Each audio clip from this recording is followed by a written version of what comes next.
You, this is my quote, and I repeat: poverty is not the absence of natural resources, financial resources, or human resource. It is the absence of leadership. Okay. I'll begin by saying that when greed, tribalism, ethnocracy, and nepotism encapsulate a group of people, no matter how rich they may be, they will never see the future.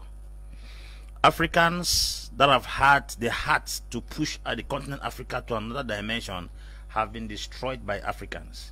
Most of the fathers of independence had their nations at heart, and if they were given the opportunity to execute what they intended to do, it would have been very possible for Africa to have emerged ere long. I will give you a few analyses that will shock you. A country like Togo got independence from France under the leadership of Sylvanus Olympio. Olympio did not want the France CFA. Olympio created the Togo currency. But a man called Iyadema Nasingbe was used to eliminate, that is a Togolese, used to eliminate a Togolese that has Togo at heart. Iyadema Nasingbe killed Sylvanus Olympio. You go down to Burkina Faso, there is this guy called Maurice Yamiyogo. He was the one that gave them independence. He was annihilated. The person that came later after him, Thomas Sankara, in 1987, he was eliminated by Blaise Compaoré. You come to Central African Republic, there's David Dacko. David Dacko was to change the nation in another dimension, but a man called Bokassa used to eliminate him. You go down to Congo Brazzaville, there's this guy called Maro Ngouabi. Ngouabi also was eliminated through a coup d'etat. Now, if you go down to Guinea Equatorial here, there was this guy called Masias Ngema. It was his own cousin, Obiangema Basoko, that was used to eliminate him.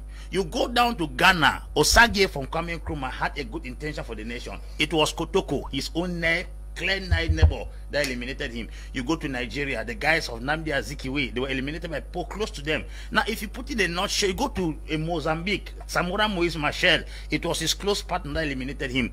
The West, and I repeat, will never and ever have access to Africa until they use Africans.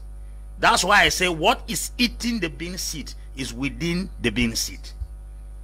Africans are full with greed, full with ethnocracy, tribalism, and nepotism. And if nothing is done, we will keep on killing our best every year. As I talk to you recently, I would guarantee you all shorty that this guy Magufuli has convinced us against once more that Africa does not need any support out of the country. Lazarus Chakwera, in his 8-minute speech commemorating the death of Magufuli, he said, the unpredictable Magufuli. They did not know that leadership could run in Africa without money being borrowed from International Monetary Fund, because they did not know Magufuli was coming. They did not know that projects could be set up and executed on time, because they did not know Magufuli was coming. They did not know that somebody could not pay attention to General Assembly of the United Nations. They did not know Magufuli was coming. African presidents have given us the impression that you must borrow to succeed. Before Magufuli came to power, most of the mines in Tanzania were privatized. But what he did was that he came back and then sanctioned the foreign companies that were mining in Tanzania until 16% of those particular mines were given back as ownership back to Tanzania. A scenario occurred in Zambia. Zambia is the best producer of copper. You have the copper belt in Zambia. Zambia sold that copper belt to an American firm upfront without payment, that they will exploit the copper and pay them later. American firm came, took that particular copper belt, turned it within 2 years and paid the money upfront, and is giving Zambia a 0.00 something % as royalty for their mine. Was that colonialism? It is talking about stupidity and poor management. Who brought gun to give that copper belt to America? Nobody brought gun. When last did you see Europeans using prestation, assimilation, or indirect rule in Africa? It's no longer there. Let us consider the fact that they are taking a greater chunk of our resources. The balance we have here is very possible for us to manage those things. How can a man come in 5 years' time without borrowing a dime from International Monetary Fund, a dime from World Bank, he was able to restore 6 aircrafts into the Tanzania airline. He was able to build bridges, build railway, restore back the Julius Nyerere hydroelectricity project that could give Tanzania 99% guarantee of electricity throughout the year without borrowing a dime. China proposed to borrow him 10 billion to reconstruct and expand the port in Dar es Salaam. He refused, yet the port was under extension. Where did he get the money? That's what we are talking about.